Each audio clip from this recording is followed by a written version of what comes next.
Ito yung mga sisiw natin mga ka-farmers. Maingay na sila dahil siguro nagugutom na. Ito yung dalawa na tinamaan ng sipon. Yan, hindi na masyadong namamagay yung muka. Itong abuhin talaga yung namamagay yung kanyang muka. Pero yan, di na masyadong. So yung abuhin natin hindi na masyadong namamagay yung mukha. So yan yung dalawa na siniparate natin kahapon. Ito naman yung iba. So ito, sa kulungan ito lahat sa brooder natin. Pero ginamit natin yung brooder dahil meron tayong bagong inilipat na mga sisiw. Kaya dito ko na muna inilagay ito.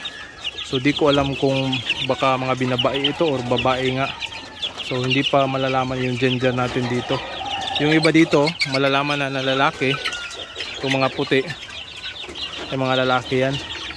Itong dalawa, ito yung McLean hatch natin na 3/4 babae. So ito papakainin muna natin dahil nagugutom na yan.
Ito naman yung mga heritage natin.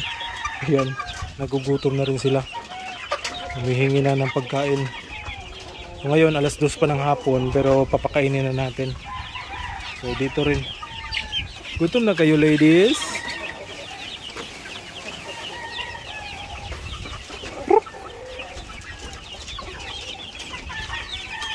Ayan, medyo mainit pa talaga.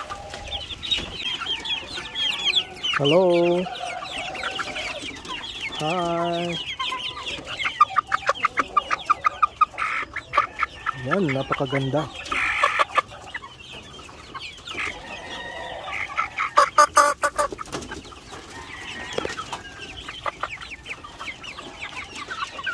So ito mga ka-farmers, ang dugo nitong mga puti natin na may pagka kulay gray, yan po ay 3/4 na barred rock, merong 1/4 na white leghorn.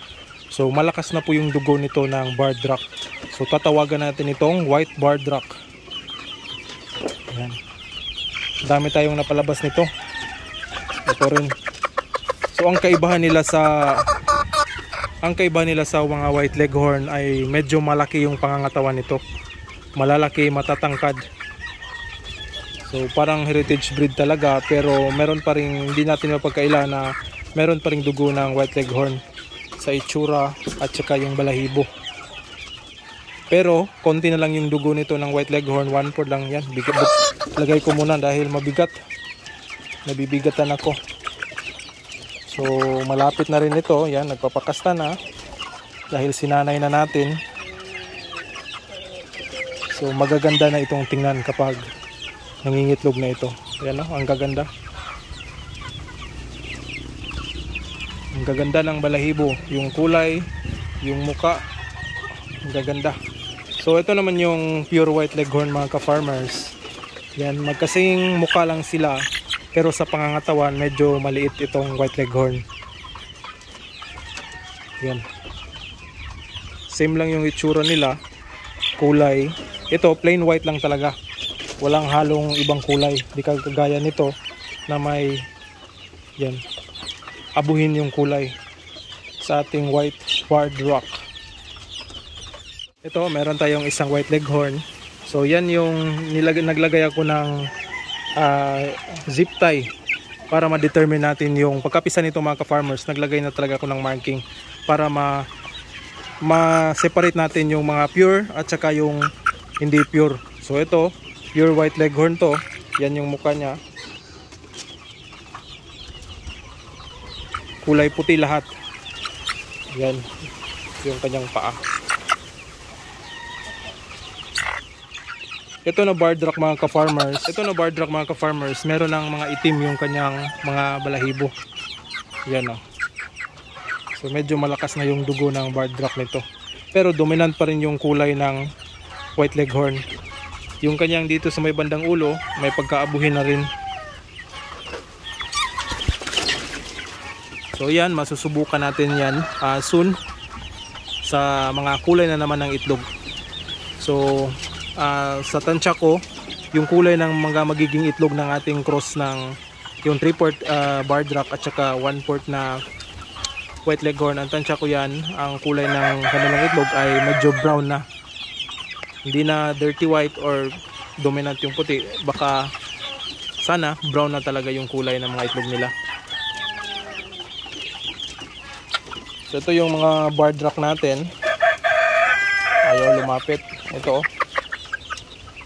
barred rock 3/4.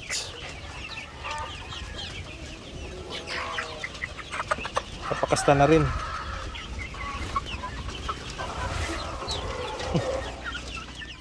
So pinapakain natin sa kanila ay ito pa rin, Integra 2000. Hindi pa tayo nagpapalit ng patuka nila. So baka mga sa susunod na linggo na o next month na tayo magpapalit ng patuka. Dahil medyo mga malalaki na itong mga manok, kailangan na rin nilang mag-change feeding.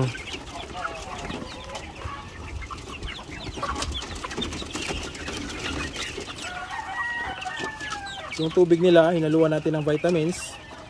Yan, makikita nyo, may King's Vita Plus yan.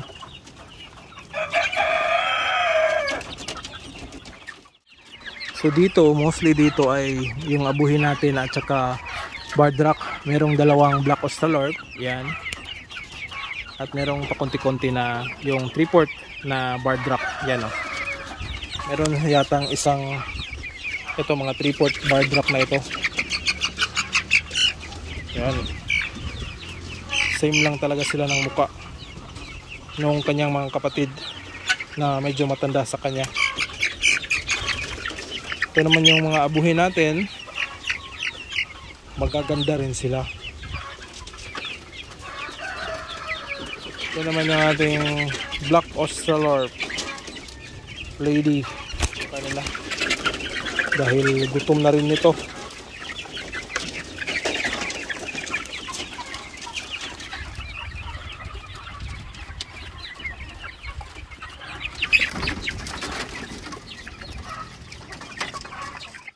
Ito yung mga sisiw na kasama nung dalawang nagkakasipon mga ka-farmers.